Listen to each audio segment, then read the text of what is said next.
안녕하십니까. 진로진학의 나침판의 신동우입니다.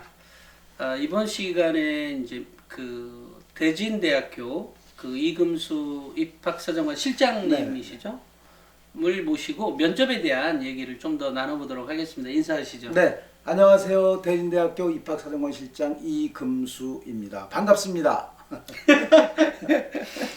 네. 이 면접에 네네네. 주로 이번 시간에 면접에 어떤 얘기를 좀 해주실 거죠? 지금 이제 우리가 코로나 팬데믹에 좀 걸려 있는 그런 상황이라서 그 면접 상황이 이제 여러 가지가 되는 거죠. 그러니까 그 화상 면접, 비대면 화상 면접을 하는 학교도 있고 또 이제 영상을 업로드하는 그런 학교도 있긴 합니다. 그죠? 그래서 비대면 화상 면접을 하는 대학들은 건대 뭐 KU 자기 추천 전형이라든지 경희대 종합 전형, 또 성균관대 사범대 의예과, 또 숙명여대 숙명인재 뭐 이런 대학들이 비대면 화상 면접을 하는 경우가 되는 거고요. 또 면접 방식에 따른 거에서 영상을 업로드하게 하는 변별력은 별로 없을 것 같아요. 영상을 학생들이 찍어서 올리는 거니까. 네. 그래서 고려대 같은 경우가 이제 고려대 학교 추천 전형이나 학업 우수형 이런 데서는 이제 그 영상을 업로드하는 거죠. 세종대 종합 전형도 마찬가지고 연대 면접형하고 그 연세대 미래 캠퍼스 거기에도 영상을 업로드하게 돼 있습니다. 그래서 이제 고려대는 이제 이미 문제가 주어진 거죠. 모집 단위에 지원한 이유하고 그 진로 희망과 연결돼서 얘기를 해보라 하는 그런 얘기고, 네. 세종대하고 연대 같은 경우는 이제 1단계 패스한 그런 학생들이 결정이 됐을 때 어떻게 할 것인지 알려주겠다. 뭐 이런 얘기들을 지금 하고 있습니다. 그렇게 하고 이제 현장에서 녹화하는 경우도 있는데요. 현장에서 녹화하는 경우는 이제 고려대 계열 적합형이라든지 또 이제 연대 국제 시스템 반도체 활동 우수 기회 균형 이런 데서 이제 현장에서 녹화를 하는 그런 면접을 하겠다고 하는 등등해서 지금 그 팬데믹 상태에 와 있는 거기서 뭐 상당히 다양하게 지금 이제 면접이 진행이 될 것이다라는 생각이 들고요. 크게 말씀을 드리면 그 면접은 세 가지죠. 이제 서류 기반 면접이 있고요. 두 번째는 재심문 기반 면접이 있는 거고, 세 번째는 상황 면접이 있는 겁니다. 그래서 상황 면접 같은 경우는 교대나 이제 의대에서 진행하게 되는 거고, 그러니까 어떤 상황을 던져놓고 나서 어떻게 할 것이냐라는 그런 내용들이고, 특히 이제 의대 같은 경우는 MMI라고 하죠. 멀티플 미니 인터뷰 그래가지고, 그래서 그 여러 개 방을 만들어 놓고 거기에 들어가서 뭐 상황들을 많이 제시를 하면서 인성을 체크한다든지 그런 상황이거든요. 근데 그 재심문은 되게 상위권 대학들, 최상위권 대학들이 사용을 할 것 같고, 또 교대와 이쪽 의대는 좀 그런 것 같고, 그래서 좀 제가 좀 많은 학생들이 지원한 그런 내용들을 말씀드리는 게 좋을 것 같아요. 그래서 그 서류 기반 면접을 하는 데에 대한 내용을 좀 말씀드리겠습니다. 서류라고 하는 것은 다 아시죠, 대표님? 뭐가 있을까요, 서류 그러면? 학교 생활 기록부, 맞습니다. 예. 자기소개서, 추천서가 있는 대학들은 뭐 추천서. 그러니까 대부분 대학들이 학교 생활 기록부하고 자기소개서 이렇게 받고 또 추천서가 있는 대학이 있고 없는 대학이 있거든요. 그것을 기반으로 해서 하는 면접에 대한 말씀을 오늘 좀 드리려고 하는 겁니다. 그러니까 서류 기반 면접이라고 하는 것은 보통 알기로는 서류에 대한 진위를 판정하는 그런 면접이다라고만 알고 있는데 그것만 보는 게 아닙니다. 서류의 진위는 물론 파악하겠지만 대학 입학 후에 얼마만큼 수업을 잘 따라올 수 있는가라는 그런 모양도 그런 역량을 갖추었는지도 테스트를 한다는 말씀을 드리고요. 또 그 내용적인 측면에서 얼마큼 잘 얘기를 했느냐 그것도 중요하지만 그 답변을 할 때의 그 태도라든가 그죠? 거기서 이제 의사소통 능력이라든가 뭐 논리적 사고력이든가 또 그 제스처 같은 경우도 뭐 다리를 덜덜 떤다든지 뭐 이런 것들도 어떻게 보면 감점 요인이 될 수가 있기 때문에 무조건 서류의 진위 판정만 하는 것이 아니다라고 이해를 하셔야 되고요. 그러니까 대학에서 얼마만큼 수학 능력이 있는지에 대한 그런 얘기들도 하고 좀 태도도 조금 좀 내가 좀 뭐랄까 좀 뭐 삼박하다, 뭐 의사소통력이 괜찮다, 또 논리력도 괜찮은 사람이다라는 모습을 또 보여주는 것도 하나의 목적이라고 볼 수가 있겠습니다. 그 서류 기반, 그러니까 그 제출된 서류를 네. 기반으로 한 네. 면접을 대진대학교에서도 하죠. 맞습니다. 주로 예. 그런 예. 걸로. 저희도 추천서는 없고요. 네, 그렇죠. 학교생활기록부가 자기소개서입니다. 그러면 그때 뭐 직접 참여해 보신 적도 있으신가요? 그렇죠. 예, 예. 한 2년 동안은 참여를 했었죠. 제일 기억나는 질문을 뭐 하셨어요, 주로? 전 처음에 저희는 이제 그런 게 있습니다. 그럼 픽스가 돼 있는 질문이 있어요. 그렇지. 이 학과를 지원하게 된 동기는 어떤 것이냐. 이런 것들은 거의 그냥 도입 단계에서 그냥 다 물어봅니다. 물어보는 거. 왜냐면 릴렉스도 시킬 겸 해서 물어보게 되고 또 이것도 준비를 탄탄히들 많이 해왔기 때문에 대답들을 좀 잘하는 그런 경향이 있고 네. 또 이제 그 생활기록부 상에서 봤을 때 이 학생이 뭔가 좀 특이한 어떤 다른 학생과는 차별되는 그런 활동을 했다든지 그런 것에 대해서는 이제 거기서 어떤 활동을 했는지 또 그 활동을 하고 나서 어떤 네. 변화가 있었고 느낌이 있었는지 뭐 이런 네. 내용들을 좀 물어봤던 기억이 납니다. 그래요? 네네네. 네. 그래서 그 저희가 보면 크게 학교생활기록부하고 자기소개서에 대한 말씀을 좀 드리려고 하는데요. 그러니까 학교생활기록부는 사실상 우리 수험생들이 쓰는 건 아니죠. 네, 선생님들이 네. 쓰시는 거다라는 생각이 들고 이건 이제 지원자의 학업 역량이라든지 또 전공 적합성, 인성 네. 등을 좀 파악할 수 있는 그런 그 평가 요소를 가지고 있는 부분이 학교생활기록부라고 볼 수 있고요. 또 학생부를 이제 보다 보면 반복적으로 선생님들이 말씀하시는 것들이 좀 있어요. 그 국어 선생님도 말씀하셨는데 뭐 영어 선생님도 말씀했다든가 또 사회 선생님도 거의 비슷하게 그 한 학생이 한 선생님만 그렇게 느끼신 것이 아니고 여러 분들이 그렇게 느꼈다 하는 것은 어찌 보면 추천서의 역할을 할 가능성이 매우 높다라는 생각이 들고요. 또 거기 보면 그 세부 능력 및 특기 사항 같은 경우에 또 많은 그런 것들이 드러나죠. 또 올해 같은 경우는 활동들을 많이 못했기 때문에 또 수업도 좀 그렇고 뭐 이렇게 온라인 수업들을 많이 하고 그랬을 텐데 그 3학년 때는 별로 드러나지 않더라도 1, 2학년 때 했던 내용들 자체가 또 많이 좌우할 가능성도 있다라는 말씀을 드리고 싶습니다. 그래서 생활기록부는 나중에는 이제 항목별로 말씀을 드리겠지만 우선은 그 크게 봤을 때는 세부 능력 및 특기 사항하고 뭐 네. 독서 활동 뭐 이런 얘기들을 좀 많이 강조하는 거고요. 또 자기소개서 같은 경우는 선생님들이 손을 안 대고 수험생들이 유일하게 손을 댈 수 있는 서류다 이렇게 보시면 되겠죠, 그죠? 혼자 쓰는 거니까. 거기에서도 자기소개서에서는 지원자의 어떤 특징을 나타내는 학업 역량이라든가 마찬가지로 뭐 전공 적합성이라든가 인성, 뭐 발전 가능성 이런 주장을 또 해놨을 가능성이 있는데 그거는 이제 어찌 보면 생활기록부와 이제 일맥상통한 그런 내용이라면 그대로 믿음이 가겠지만 그렇지 않고 일방적인 주장이라면 아마 면접 때 그 사정관님들이 질문을 많이 하게 될 겁니다. 그것이 맞나 안 맞는지 또 정말 맞으면 이제 플러스가 될 거고 그렇지 않고 거짓말이다 이렇게 됐을 때는 뭔가 좀 찜찜한 그런 상태로 어떤 마이너스 효과도 있을 것 같다는 생각이 듭니다. 네네네. 그 자료 그러니까 학교생활기록부하고 자기소개서 이런 것들을 한 그 서류 기반의 면접이 좀 보편성이 있을 것 같아서 근데 그것도 저희가 말씀드릴 것은 이제 학교생활기록부도 1번부터 10번까지 있잖아요. 뭐 인적사항, 학적사항 해가지고 나중에 행특까지 해서 그 속에서 어떤 것들을 준비하는 것이 우리한테 좀 바람직하겠는가 그런 말씀을 좀 드리고 싶어서 오늘 좀 왔습니다. 이제 그런 것들을 좀 이야기를 좀 나누도록 하죠, 뭐 그죠? 그래서 그 생활기록부의 항목이 여러 가지가 있는데 뭐 출결 사항이 상당히 중요합니다, 그죠? 출결 사항들이 출결 사항에서는 뭘 보냐면 뭐 거기서 뭐 근면하냐, 뭐 성실하냐, 또 그 시간 관리 능력이 있는지, 또 그 속에 보면은 출결 사항에서 학폭 사항이 나올 수가 있어요. 그렇죠. 그런 것도 좀 마이너스 요인이 좀 될 텐데, 그러니까 무조건 성실성만 보는 것이 아니라 인성면에서 뭐 근면하고 성실하고 자기 관리 능력이 제대로 있는지를 보는 것이고, 어떤 질문을 많이 할 것 같아요? 출석에서?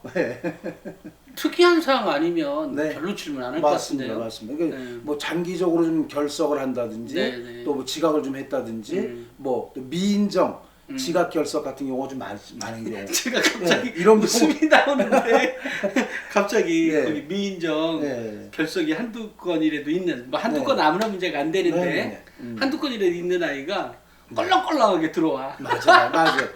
그러면 꼭 질문하겠다. 맞습니다. 그런 상태고 이제 그것도 학교마다 좀 달라요. 그래서 상위권 대학들은 되게 학생들이 뭐랄까 좀 성실한 학생들이 많아요. 맞아요. 이게 종합평가라는 것은 상대평가거든요. 나 두 번밖에 지각 안 했는데 미스가 날 수가 있어요. 왜냐하면 다른 학생들이 전부 지각을 안 했다면 네. 상대적으로 불리할 수도 있다라는 것이죠. 아, 그럼요. 그랬을 때는 반드시 질문이 나오니까 어떻게 답변을 드려야 제대로 답변을 드리면서 뭔가 불이익이 없을까라는 네네. 그런 얘기들을 고민을 해야 된다는 말씀 드리는 거죠. 그런 것이 내용이 없는 상태에서 뭐 그런 얘기를 할 필요가 없는 거고, 그죠? 네. 그래서 그 출결 상황에서는 좀 이런 질문이 나오는 거죠. 2학년 1학기 미인정 지각이 많이 있는데 어떤 특별한 이유가 있는가? 이런 질문이 나올 수가 있고 1학년 때는 질병과 관련돼 있는 조퇴가 상당히 많았는데 2학년 때는 하나도 없다. 어떤 무슨 그 질병을 극복하기 위해서 어떤 노력이 있었는지 뭐 그런 질문들이 나올 수가 있다는 겁니다. 네네. 그러니까 출결 상황이 왜 중요하냐면 아까도 말씀드렸지만 성실성도 중요하지만 대학교 왔을 때 이 학생이 불성실하다. 그러면 중도에 그만둘 가능성이 매우 높아요. 그러니까 대학에서 보는 시각은 그냥 성실성, 근면성만 보는 게 아니라 대학교에 들어와서 얼마큼 충실하게 해낼 수 있겠는가 그런 내용까지 보는 거기 때문에 출결상이 상당히 중요하다고 생각합니다. 특히 이게 등급이 낮은 학생 네. 그 등급대의 대학일수록 맞습니다. 사실은 좀 더 면밀하게 보긴 보겠네요. 예. 그런데 이제 거기 있는 학생들 거기는 뭐 어떻게 보면 비하시키는 게 아니라 거기는 상대적으로 또 그래요. 또 타이트하게 잘한 그런 학생들이 모두는 아니에요. 그러니까 조금 미스가 나더라도 조금 덜 그 출결에 미스가 있더라도 아, 그럼요. 괜찮다. 상대적이니까. 그러니까 학교마다 다른 거니까 제가 서두에 말씀드렸듯이 뭐 2번 지각했는데 불이익을 받을 수 있어요. 이건 최상위권 대학의 얘기입니다. 그렇지 않은 대학도 많이 있다는 것도 염두에 두면 좋겠다는 생각이 들고. 근데 두 번째는 수상 경력. 수상 경력을 많이 보게 됩니다. 수상 경력 하면은 뭘 볼 수 있을까 하는 생각이 드는데 뭐랄까 과목 우수상을 받은 경우도 있겠죠, 그죠? 네. 그런 경우는 근데 뭐 과목 우수상 그러니까 이것도 사실은 이게 이제 대학 이제 우리가 오늘 얘기하려고 하는 것은 전체 대학을 대상으로 맞습니다. 얘기를 하다 보니까 네.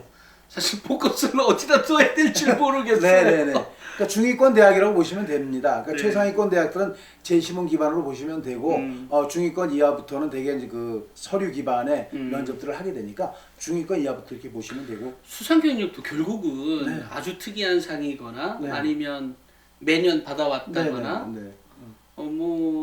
또 예, 그런 상을 좀 보지 않을까요? 맞습니다. 그러니까 뭐랄까 좀 성적이 좋은 그런 상들 있잖아요. 그런 데서는 우리가 평가 요소로 봤을 때는 학업 역량을 보게 되는 거죠. 물론 이제 성적이 뒤에 가도 이제 8번에 가면 뭐 교과 학습 받다상이 나오긴 하지만 거기에 따라서 공부를 잘했다라 또 상을 받았다. 그래서 학업 역량을 볼 수가 있는 거고 또 여기서 수상 경력에서는 또 인성도 볼 수가 있어요. 그런. 예. 모범상이나 이런 거 있죠? 모범상 또 뭐 있을까? 표창장 이런 것들은 사실상은 봉사상, 네, 뭐 이런 봉사상 거. 이런 것들은 인성을 볼 수 있는 겁니다. 네. 평가 요소가 4가지로 보는데 학업 역량, 전공 적합성, 인성 발전 가능성을 보는데 그런 것들은 인성에 관련된 내용이라고 볼 수가 있겠어요. 그다음에 아까 학업 역량에 대한 것은 그 학업 우수상 그런 내용들도 있고 전공 적합성도 있을 가능성이 있어요. 그럼요. 왜냐하면 자연계나 공대 같은 경우에서는 뭐 수학 경시대회나 과학 경시에 나와서 상을 받았다. 그러면 이것은 전공과 관련돼서 상을 받았기 때문에 전공 적합성에 관련된 상이라고 볼 수가 있거든요. 그러니까 수상 경력은 어찌 보면 상당히 두루두루 잘 많이 쓰인다고 볼 수가 있어요. 평가 요소에 모두 다 쓰인다. 이런 내용들인데 달랑 그냥 상을 많이 받았다. 이런 것이 중요한 게 아니고요. 그 상을 받기까지의 어떤 그 과정들, 어떤 노력을 해서 그런 상을 받게 됐고, 그 상을 받은 다음에 또 어떤 느낌이었고, 또 어떻게 내가 변화가 있었는지, 또 그런 것들을 좀 얘기를 해주고, 시행착오가 있었다면 또 그런 얘기를 해주면 좋을 것 같고요. 그래서 좀 지난 얘기지만 몇 년 전에는 상의 개수 가지고 또 이제 많이 다루는 그런 경우가 있어요. 근데 어떤 대학을 보니까 13개의 상을 받았어요. 어떤 학생은. 그다음에 또 어떤 학생은 8개를 받았어요. 그런데 합격은 8개 받은 학생이 합격을 했어요. 아니 근데 그 학교의 프로파일들을 보니까 13개 받은 학교를 보니까 최우수상이 10명이에요. 그다음에 B 학교 같은 경우는 최우수상이 1명이고 우수상이 뭐 2명 뭐 이런 정도가 되는데 너무 많이 만들었던 초창기 얘기입니다. 현재는 다 조정이 다 돼 있겠지만 초창기에는 상을 좀 남발하는 바람에 그 상의 질 자체가 떨어지는 그런 것 때문에 그러니까 무조건 개수만 가지고 상은 취급하지 않는다라고 생각을 하면 좋을 것 같아요. 예, 그래서 이제 이런 질문이 오갈 수 있겠죠. 어떤 대회에서 금상을 수상했는데 그 대회에 참가한 이유는 뭐냐? 또 그 노력한 과정과 대회를 통해서 무엇을 배웠는지 이런 내용들을 물어볼 수가 있어요. 그러니까 혹시 그런 질문이 나올 수가 있을까? 상을 받았는데 이건 전공과 좀 관련된 내용들이다. 그럼 분명하게 왜 나갔는지 또 거기서 나가기까지 어떤 과정이라든지 또 그 상을 받기까지의 어떤 과정들 또 그 결과적으로 봤을 때 또 어떤 느낀 점, 배운 점 이런 것들이 분명히 정리가 돼서 가라는 말씀을 드릴 수 있고요. 또 혹시 이런 질문도 나올 수 있겠죠. 1학년 2학기에 선행상을 받았다라고 지금 나옵니다. 수상 경력에. 그래서 어떤 이유로 받았는지 본인이 또 모르는 경우도 있어요. 받았는데 왜 받았어요? 그 학교에서 줬어요. 이런 학생들도 있어요. 그럼 준비가 안 됐다라는 얘기죠. 에이, 뻥이죠. 아닙니다. 가끔 있습니다. 가끔. 예. 그럼 이제 이런 경우죠. 2학년 동아리를 하면서 공동 수상을 했다. 공동수상 경우가 상당히 중요합니다. 그래서 뭐 n분의 1인데 뭐가 그렇게 중요해 그런데 그게 아니죠. 그 상태에서 학생은 무슨 역할을 했는지 거기서 똑같이 받긴 받았지만 역할은 다 다를 것 같아요. 그죠? 그래서 어떤 역할을 했는지 또 어떤 노력을 해서 그런 성과를 냈는지 뭐 이런 내용들을 물어볼 수가 있어요. 그러니까 공동수상의 경우에서는 본인이 한 역할들 이런 것들이 이제 어떤 것이 있는지 좀 정리를 잘해둘 필요가 있습니다. 질문이 나올 수가 있습니다. 네. 그다음에 이런 거죠. 어떤 매년 동일한 대회, 아까 대표님 말씀하셨지만 동일한 대회에 계속 꾸준하게 나갔다. 그러면서 수상을 했는데 그 동일한 대회에 나가게 된 그런 이유는 무엇이냐. 그러니까 이건 어떻게 보면 뭐 토론 대회를 계속 나갔다든지 아니면 뭐 이렇게 수학 경시대를 계속 나갔다든지 이런 경우는 뭔가 포인트가 있을 겁니다. 그죠? 뭔가 내가 바라는 희망하는 바가 있을 겁니다. 어떤 대학을 이쪽으로 진학을 하겠다는 방향성이라든지 이런 것들이 있을 거라는 생각이 드는데 그런 질문도 나올 수가 있다는 것을 우리가 좀 정리해서 알아두는 것이 바람직하겠다. 수상 경력 많이 알아봐야 되죠, 그죠? 그다음에 또 중요한 항목이 교과학습 발달 사항입니다. 분명히 이건 뭐 성적이겠죠, 뭐 되게 그죠. 그다음에 여기서는 이제 그 아래에 나와 있는 세부 능력 및 특기 사항도 대단히 중요한데요. 교과학습 발달 상황에서는 그 등급을 보면서 우리가 이제 평가를 하면서 지원자의 등급을 보잖아요. 거기서 이제 느낌을 받습니다. 아, 수업 태도는 어떻구나, 뭐 자기 주도성은 어땠구나, 발전 가능성은 어떨 것인가 그런 항목 위주로 평가를 하게 됩니다. 뭐 우리 학생들이 어떻게 할 수는 없겠지만 그런 면으로 본다는 것들을 얘기해 드릴 수가 있고요. 또 학년별 성적 추이, 이제 어떤 전공과 특히 관련된 과목 같은 경우는 쭉 올라가고 있는 경향을 보이는지 어떤 학생들은 그래요. 저는 그 1등급인데 그냥 쭉 갔는데 저는 올릴 수 있는 방법이 없잖아요. 이렇게 되는 경우가 있어요. 그러니까 그건 이제 추이가 꼭 올라가라는 얘기가 아니고 유지 그죠? 유지만 돼도 괜찮다는 거죠. 실장님 예전에 EBS 강의 하셨다더니 정말 재밌었을 것 같아요. 저는 뭐 재미를 추구하는 그런 쪽으로 수학도 이제 강의를 했었는데 근데 성적이 좀 떨어지는 경향이 있거나 뭐 그런 경우도 있어요. 아니면 전체적인 성적을 봤을 때 성적이 뭐 요동을 치는 경우도 있죠. 그럼 그 당시에는 어떤 일이 있었는지 물어볼 수가 있기 때문에 그런 것도 우리 준비를 좀 잘해가는 것이 좋겠다는 얘기고 거기에 대한 질문들은 고등학교 재학 동안에 어떤 과목이 제일 재밌었냐, 그리고 이제 그 이유는 무엇이냐 이런 물음이 나올 수가 있어요. 그러니까 자기 특기 과목 한 과목 정도는 좀 준비를 해서 그러니까 이제 어떤 찍어서 얘기하는 게 아니잖아요, 그죠? 그러니까 이거는 그 추상적인 질문 비슷하게 나오는데 분명히 우리는 고민을 먼저 해가지고 가야 된다라는 얘기고 또 사회 과목을 보니까 꾸준하게 지금 그 성적이 좋아졌다. 어떤 노하우가 있었느냐? 뭐 그런 질문이 나올 수가 있습니다. 그랬을 때는 뭐 의연하게 좀 대답할 수 있는 미리 준비가 되면 의연하게 할 수 있는데 갑자기 생각을 하려면 쉽지 않거든요. 당황하게 되니까 그런 것이 나올 수 있다는 것을 염두에 두고 우리가 준비를 하는 것이 바람직하다. 라는 생각을 하고요. 또 이런 질문 2학년 1학기 때는 성적이 너무나 급격하게 떨어졌다. 근데 2학기에서 회복되는 그런 모습이 보였는데 2학년 1학기에 무슨 일이 있었느냐 또 이런 물음이 나올 수도 있어요. 근데 우리가 또 살아가다 보면 또 힘든 경우도 있잖아요. 또 가정에서 힘들어지는 경우도 있고 본인이 힘든 경우도 있고 그러니까 그런 것도 우리 좀 준비를 해서 가는 것이 바람직하겠다는 말씀을 드리고요. 또 중요한 것이 세부 능력 및 특기 사항입니다. 이건 아무리 강조해도 지나침이 없는데 물론 선생님들이 적어 주시는 거죠. 거기에 대한 질문들 특히 더 중요할 수 있습니다. 올해 같은 경우는 코로나 팬데믹 때문에 활동들을 거의 많이 못했거든요. 그러니까 되게 수업도 제일 많이 이루어지지 못했지만 거기서 느꼈던 어떤 세부 능력 및 특기 사항들이 좀 많이 그 작용을 할 것 같아요. 그래서 올해는 전반적으로 봤을 때는 다른 활동들이 좀 미흡하기 때문에 학업 역량 쪽이 좀 저하지 않을까 뭐 이런 생각이 드는데, 그러니까 무조건 그럼 성적까지 뽑는 거 아니에요? 근데 그건 아니고요. 성적까지 뽑는 것이 아닙니다. 그리고 이제 어제 발표인가 뭐 며칠 전 발표에서도 그랬잖아요. 뭐 뭐랄까 고교 등급제 하는 거 아니야 뭐 이런 식으로 했다가 결국 이게 아니다라는 것이 판명이 났고 뭐 그런 식이었거든요. 그러니까 그런 건 아니고 여하튼 간에 그 세부능력 및 특기 사항에서 질문이 많이 나올 가능성이 높아요. 세부능력 및 특기 사항을 충분하게 준비를 해둘 필요가 있다라는 생각이 들고요. 거기서 이제 수업 참여도라든지 뭐 성실성, 자기 주도성, 또 전공 적합성 이런 내용들을 가지고 뭐랄까요? 뭐 학습한 내용을 발표한다든지 토론 활동을 한다든지 이런 내용들이 적혀 있을 거거든요. 그러니까 이제 그런 것들이 질문이 될 수 있다는 것을 우리 알아둬야 되는데 이런 질문입니다. 여러 선생님들께서 아이디어가 번뜩인다고 좀 적어놨어요. 많은 과목 세특에다가. 그럼 분명하게 질문을 합니다. 왜 점수를 주기 위해서.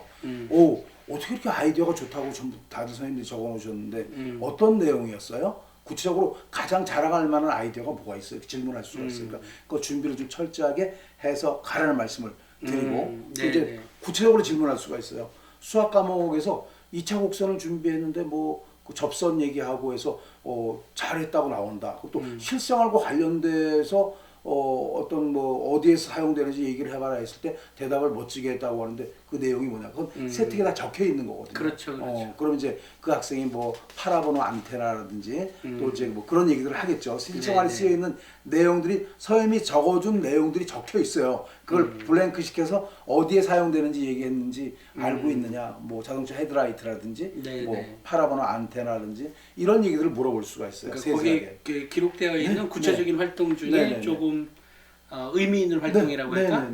그런 것들을 좀 더 디테일하게 물어본다는 것이죠.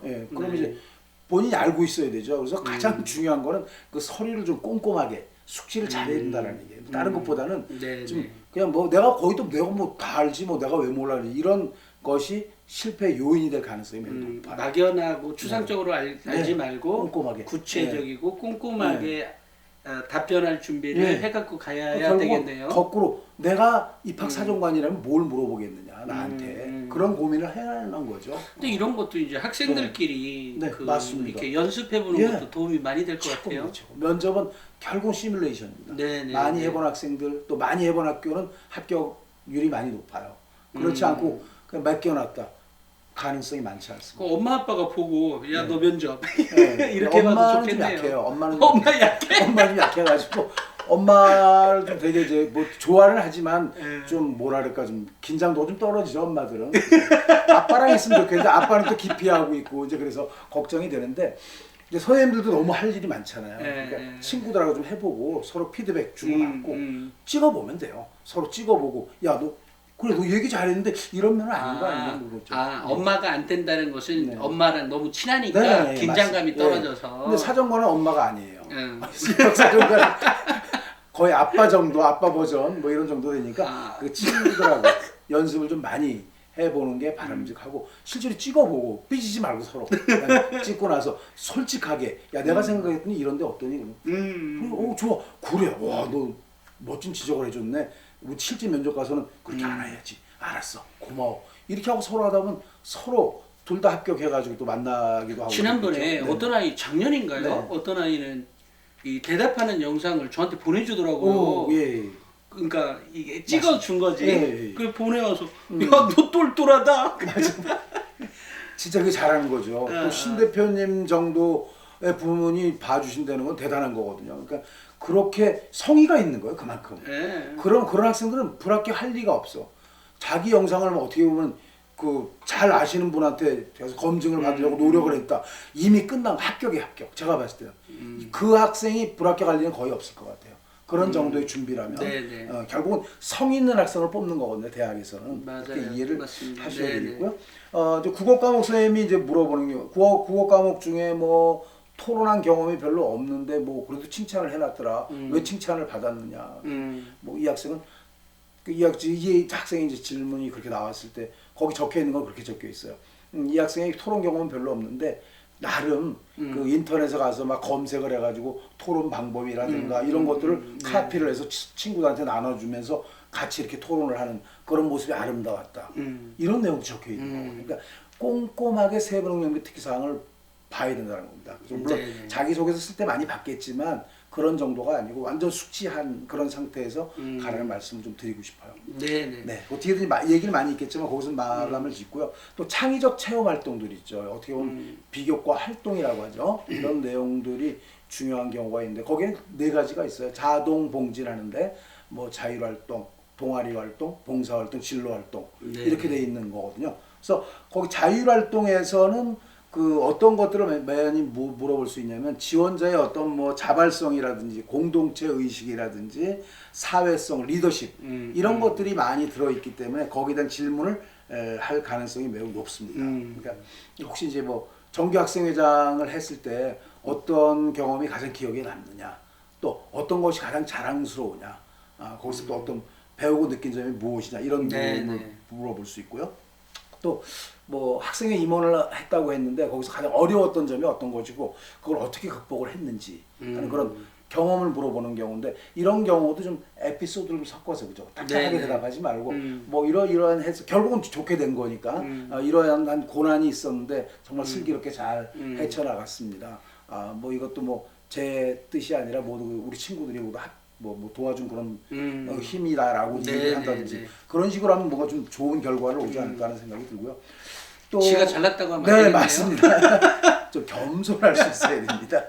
또 그 학생회 활동을 많이 했는데 자신이 생각하는 어떤 리더의 모습은 또 어떤 것이냐 이런 부분도 볼 수가 있습니다.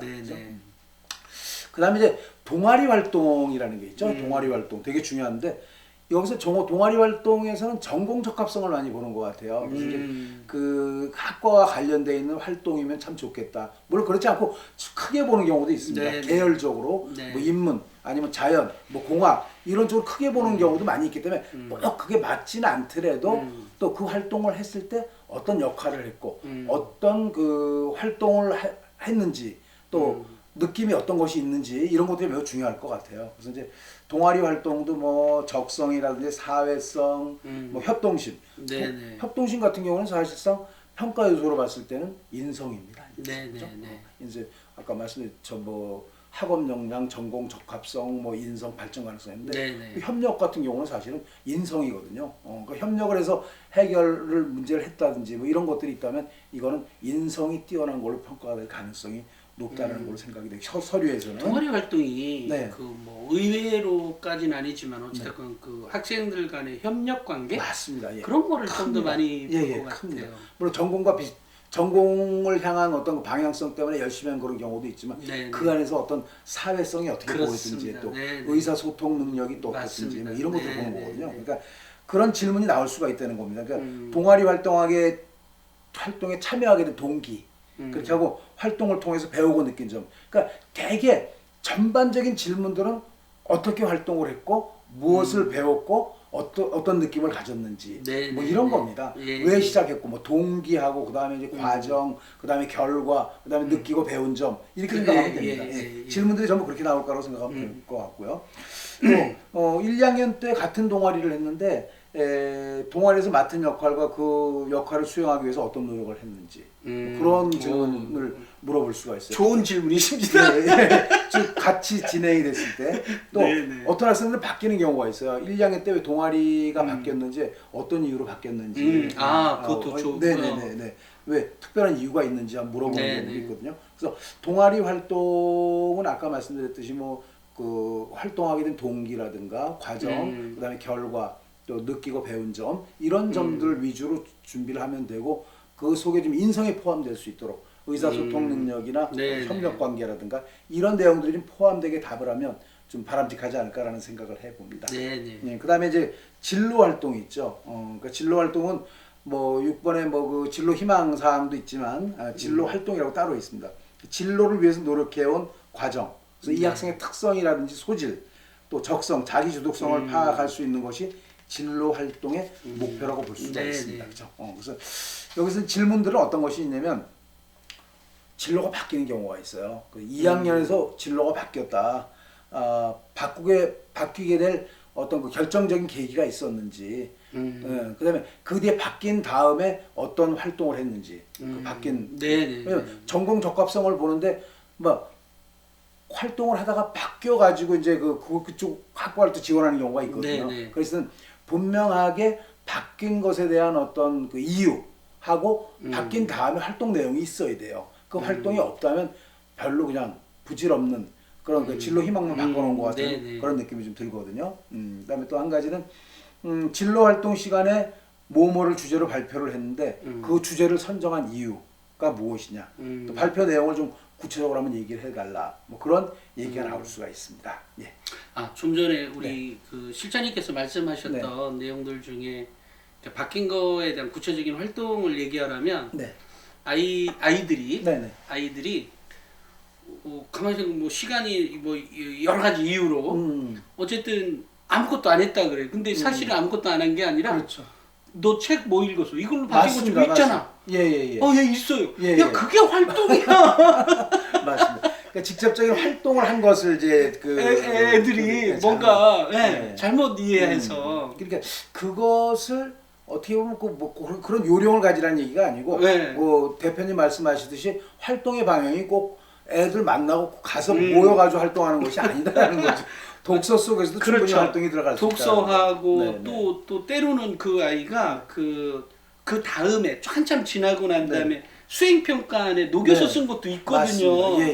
근데 걔네 아이들이 그러니까 이 구체성이라고 하는 거가 약하니까 나오는 문제인 것 같습니다. 순수해서 그런 것 같아요. 맞아요. 혹시 내가 거짓말하는 거 아니면 이런 것 때문에 그런 건 아니다. 그래서 뭔가 꼬투리가 있으면 잡아서 말씀을 드려야 된다라는 그런 말씀을 드리고 싶습니다. 왜냐면 당황하기 쉽거든요. 그게 맞습니다. 바꿔는 놨는데 뭔가 한 게 없는 것 같은 느낌? 그럼 이거 오해받을 거 아니야. 근데 당당하게 얘기할 수 있는 거리를 좀 마련해 가라. 그런 말씀 좀 드리고 싶습니다. 그다음에 또 이제 봉사활동 있죠. 봉사활동도 사실상은 지속성이 상당히 중요하긴 합니다. 그죠? 그래서 그 시간도 많이 하는 것도 중요하지만 지속적으로 어떤 활동을 했다. 뭐 그런 경우가 되게 중요한 건데, 그전에는 그런 학생들을 봤어요. 48시간을 했더라고요, 봉사활동을. 전체를? 그 한 활동인데. 한 개 활동이? 48시간 했길래 뭘 했냐, 1년 내내 한 거예요, 그게. 토요일마다 독거노인 그 도시락 배달을 한 거예요.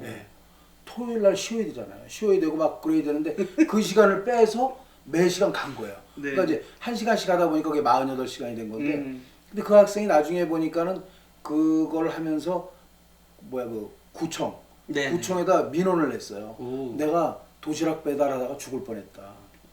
눈이 와서 미끄러워가지고. 그러면 독거노인들이 그 위에 계신데 어떻게 내려오냐. 난간을 좀 만들어달라.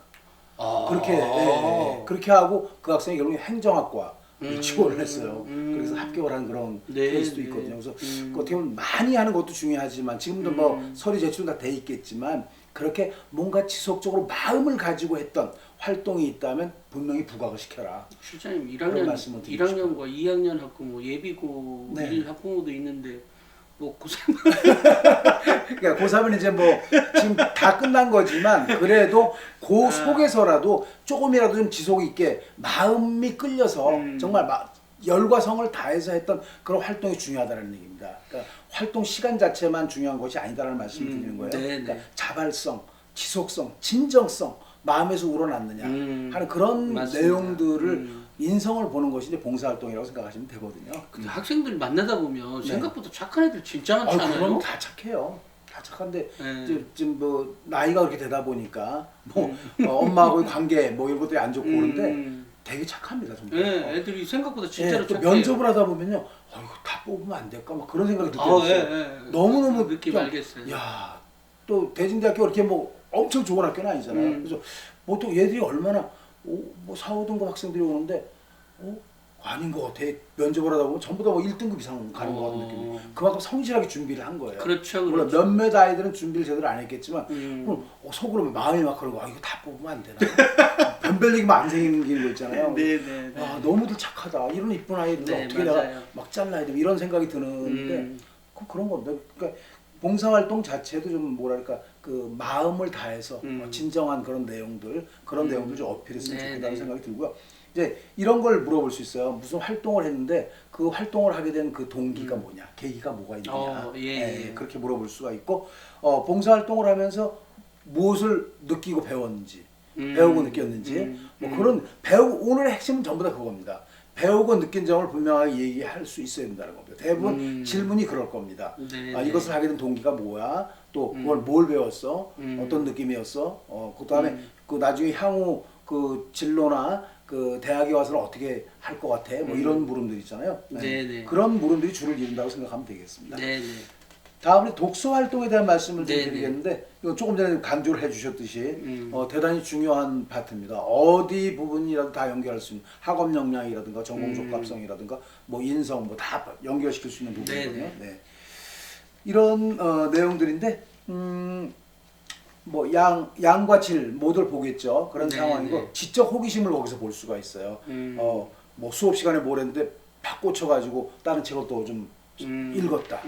또 어떤 학생들은 책만 읽은 게 아니라 그걸 함께 하면 어떨까 해서 자율동아리를 만들어서 활동하는 경우도 있고. 그래서 이제 우리가 이제 그 연계성 있게 활동을 하라는 그런 말씀을 많이 드리는데 이게 지적 호기심, 수업 시간에 꽂혀서 그 책을 좀 더 그 급이 높은 그 독서를 하는 그런 경우도 많이 생기거든요. 아, 되게 잠깐 중요합니다. 그 예. 실장님 그 네. 지금 말씀하신 왜 지적 호기심이라고 네. 하는 것을 이렇게 이거는 뭐 꼭 상위권 애들에게만 있는 게 아니고 그렇죠. 사실은 예.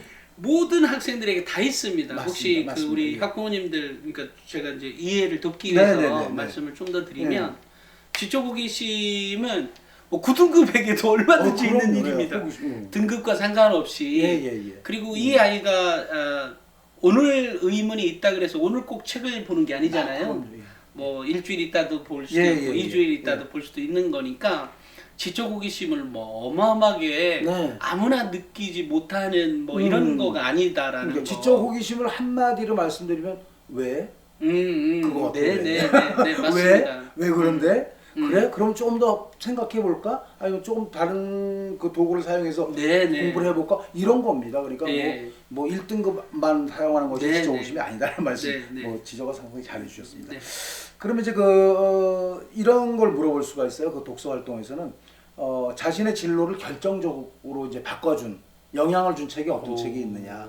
그 책을 읽고 난 후에 뭐 배우고 느낀 점 오늘 계속 그 얘기네, 그죠? 또 이제 독서 중에는 또 전공과 관련된 책도 있겠지만 또 가장 그 뭐 머리에 남는 그런 책이 어떤 것이 있는지, 왜 읽었는지 뭐 이런 거. 그다음에 또 뭐 독서에 이제 뭘 읽었다고 기록이 되어 있는데 뭐 그것도 마찬가지로 배우고 느낀 점이 뭔지, 또 자신의 진로 희망과 관련되어 있는 책을 읽었을 때 어떤 연유로 그걸 읽었는지, 그래서 어떤 결과를 가져왔는지 이런 질문이 나올 수가 있다는 것을 말씀을 드리고 싶습니다. 이제 마지막 항목으로는 이제 학교생활 기록과의 마지막 항목이죠. 행동 특성 및 종합 의견인데 이건 담임 선생님이 적어주시는 건데 이 속에서는 진짜 보물입니다. 어찌 보면 면접할 때 이걸 제일 먼저 봐요. 저희가 사전 리딩을 먼저 하거든요. 질문한 내용들을 미리 쭉 봅니다. 1단계 합격한 학생들이. 그래서 이걸 학업 역량에서 뭘 질문을 해볼까? 전공 적합성은 뭘 질문해야 될까? 이런 식으로 문제를 다 써가지고 들어간 거예요, 사실은. 그냥 그날 당일날 봐가지고 어떻게 합니까? 그래서 사전 리딩을 한다는 것도 이해하셔야 되는데 저는 이제 맨 먼저 본 것이 담임 선생님들의 그 추천서라고 되는 행동 특성 종합 의견. 거기를 보면 뭔가 좀 보입니다. 학생들이 어떤 내용들인지. 왜냐면 인성도 들어있고 발전 가능성도 들어있고 뭐 학업 능력, 전공 적합성 모든 것을 총망라해 놓은 것이 그 부분이거든요. 그러니까 이제 혹시 1, 2학년 학부모님들이 혹시 이걸 들으신다면 담임 선생님하고의 관계를 일부러 뭐 이렇게 나쁘게 할 필요는 없을 것 같아요. 그죠? 결국 추천서를 써주시고 앞으로 계속 갈수록 자기소개서 뭐 추천서 이런 내용들이 없어지기 때문에 결국은 이걸 보게 됩니다. 행동 특성의 종합 의견 자체가 추천서 역할을 하는 거거든요. 그러니까 거기 내용들에 대한 질문들을 많이 합니다. 그래서 이제 그 행동 특성 및 종합 의견에 공통적으로 뭐 리더십이 뛰어났다. 1학년 담임 선생님도 그렇게 써놨고 2학년 담임도 그렇게 써놨다. 그럼 리더십이 뛰어나다고 했는데 어떤 활동을 했길래 이런 칭찬을 받았느냐. 이렇게 이제 물어볼 수가 있거든요. 그런 걸 이제 준비를 좀 잘해 가지고 가고 또 구체적인 사례를 들어서 이렇게 대답을 하는 것이 바람직하겠다는 말씀을 드립니다.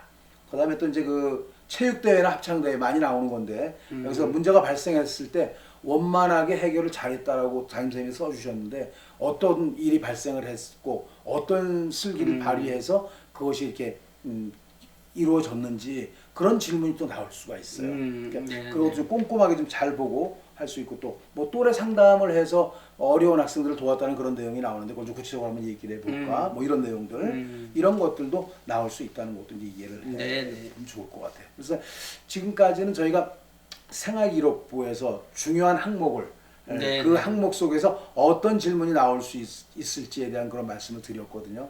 오늘 말씀들이 좀 도움이 되길 바라고요. 또 자기소개에서도 공통 문항이 3개가 있어요. 그죠? 1번 문항은 되게 학업 역량에 대한 그런 거를 주장을 했을 겁니다. 우리 친구들이. 예. 그래서 거기서는 이제 자기 주도적인 학업 태도를 보였는지 또 배운 교과 지식을 어떻게 활용하려고 노력을 했는지에 대한 그런 내용들을 많이 썼을 텐데 이렇게 물어볼 수가 있어요. 자기소개서에 뭐 개념 노트를 사용을 해서 학업 역량이 좋아졌다고 했는데 거기서 구체적으로 한번 얘기를 해봐라.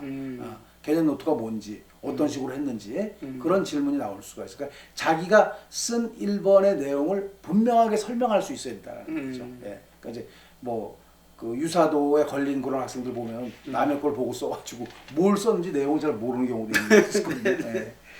또 그다음에 보면 이제 자기소개서상에 봤을 때 사회 과목 공부를 하기 위해서 뭐 내용을 심화시키고 발전시키기 위해서 자율 동아리를 막 결성했다고 했는데 그런 내용들은 어떻게 해서 결성을 한 건지 이제 자율 동아리 결성이니까 이걸 이제 2번에 썼을 가능성도 있는데 1번에서 이제 그 실력을 늘리기 위해서 사회 과목에 대한 그런 걸 이제 늘리기 위해서 어떻게 했는지 어떤 활동을 했는지에 대한 물음을 볼 수가 있고요. 또 학습 플래너 얘기가 많이 나오는 것 같아요. 학습 플래너를 통해서 내가 좀 저조했던 그런 성적이 많이 올랐다 하는 그런 내용들이 나올 텐데 그런 내용들을 썼다면 이것도 질문될 가능성이 많이 높다 이런 말씀 좀 드릴 수가 있겠습니다.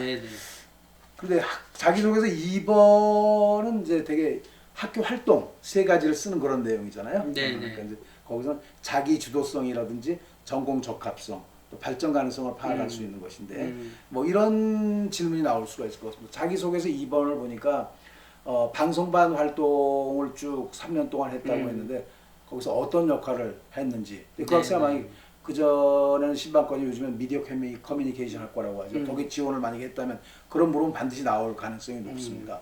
동아리 활동을 했는데 그럼 이제 방향성은 잘 맞은 거고 실질적으로 어떤 활동을 했는지 그 속에서 어떤 협력이나 뭐 이런 것도 일어났는지 리더십을 발휘했는지 그런 내용들을 물어볼 가능성이 있고요. 또 이제 자기소개서에 보니까 뭐 그 학생회 임원으로서 교내 체육대회를 쭉 진행을 했다라는 내용이 나올 수가 있거든요. 그런 내용들은 또 어떻게 진행을 했는지 뭐 이런 내용들도 물어볼 수가 있는 겁니다. 그 활동에 대한 그 자기가 강조했던 그런 내용들을 분명하게 충분하게 이해를 하고 가는 것이 바람직하다라는 말씀을 드리고 그러니까 어떤 경우이든 조리 있게 설명이 가능하도록 준비를 해가야 맞습니다. 되는 거죠. 또 친절하게 자기를 잘 모르니까 사정관님들은 마지막으로 3번 문항은 이제 인성에 관련된 문항인데 뭐 그 속에서는 뭐 나눔, 뭐 협력, 배려 이런 내용들이 대부분 들어있는데 커다랗게 변별력을 가지진 않아요. 그래도 이제 나름 다른 친구들과 좀 차별화되는 그런 활동들이 쓰여져 있을 겁니다. 대부분 무슨 뭐 갈등을 해결했다는 뭐 그런 얘기들이 많이 써 있긴 한데 그런 내용들에서 별 차이가 그렇게 커다랗게 나지는 않겠지만 그래도 진정성 있게 좀 설명을 해줄 수 있을 그런 정도가 돼야 된다. 또 자기소개서에 뭐 지속적으로 봉사활동에 참여했다는 그런 내용들이 있는데 어떤 활동을 했으면 그 활동을 통해서 이제 뭐 배우고 느낀 점이 어떤 것이 있는지 뭐 이런 내용들. 이게 이제 결국은 이렇게 이거에 그 채점자가 채점 학생부하고 자기소개서를 채점하는 사람이 일정 부분 메모지를 건넨다고 알고 있는데 꼭 그렇지는 않나요? 메모지를 어디서 건네죠? 그러니까 이 채점하는 사람이 요것만큼 꼭 질문해 달라고 한다든지 이런 경우도 있다고 그 전에 이제 서류 평가하시는 분이 반드시 저걸 하시는 게 아니니까. 예, 면접자 면접을 하시는 게 아니기 아니니까. 때문에 참고될 만한 사항이 있으면 이제 봐달라고 얘기를 하는데 뭐 그런 경우는 그렇게 많은 것 같지는 많지는 않고 않고. 그렇게 진행이 됩니다. 자, 오늘 이제 그 항목에 따라서 어떻게 질문이 나올지에 대한 말씀을 이제 쭉 드려봤는데 네.